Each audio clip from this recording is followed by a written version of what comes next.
नमस्कार दोस्तों, अकबर बीरबल की कहानी में आज आपका स्वागत है। आज की कहानी का शीर्षक है सब बह जाएंगे। एक बार शहंशाह अकबर अपने साथ बीरबल को शिकार पर ले गए। उनके साथ सेना की एक टुकड़ी और कुछ सेवक भी थे। शिकार करके कुछ एक दिनों में अकबर लौटने लगे।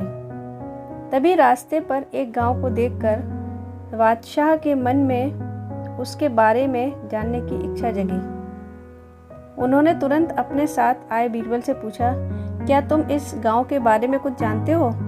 मुझे इस जगह के बारे में जानना है।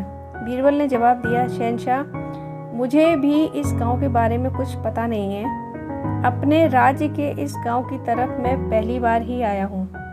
आप यहाँ के बारे में जानना चाहते हैं तो मैं किसी से पूछकर बताता हूँ। तभी बीरबल की नज़र एक आदमी पर पड़ी। उन्होंने उसे अपने पास बुलाकर पूछा, भाई, क्या तुम इसी गांव के रहने वाले हो? अगर हाँ, तो इस गांव के बारे में मुझे सब कुछ बता दो। यहाँ सब बढ़िया तो चल रहा है ना? वो आदमी बीरबल के सवालों का जवाब दे ही रहा था कि उसकी नज़र बादशाह पर पड़ गई। उसने उन्हें पहचान लिया, फिर बोला कि साहब, आप लोगों के राज में यहाँ कुछ खराब कैसे हो सकता है? यहाँ सब कुछ बढ़िया है। तब बादशाह ने उससे पूछा, तुम्हारा नाम क्या है? उस व्यक्ति ने जवाब में कहा, मेरा नाम गंगा है। बादशाह फिर बोले, पिता का नाम?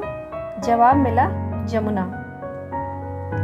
इतना सुनकर बादशाह ने पूछा कि फिर तो जरूर तुम्हारी माँ का नाम सरस्वती होगा। उसने कहा, नहीं हुजूर, मेरी माँ का नाम नर्मदा है।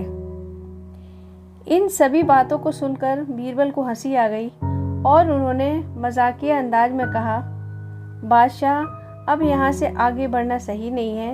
यहाँ सारी नदियाँ हैं, आपके पास नाव भी नहीं है, तो आगे मत जाइए। आगे बढ़ने के लिए नाव का होना ज़रूरी है, नहीं तो डूबने का डर बना रहेगा और यहाँ ज़्यादा देर रुके तो सब कुछ बह जाएगा। बीरबल की बात सुनकर बादशाह को भी जोर से हंसी आ गई। वो व्यक्ति भी बीरबल का मजाक सुनकर मुस्कुराते हुए वहाँ से चला गया। इस कहानी से हमें सीख मिलती है कि हरदम व्यक्ति को गंभीर रहने की ज़रूरत नहीं होती है, हंसी मजाक करना भी ज़रूरी है। दोस्तों, यदि ये कहानी आपको अच्छी लगी हो तो इस कहानी को लाइक ज़रूर कीजिएगा, शेयर कीजिएगा और मेरे चैनल को सब्सक्राइब कीजिएगा। कहानी सुनने के लिए बहुत बहुत धन्यवाद।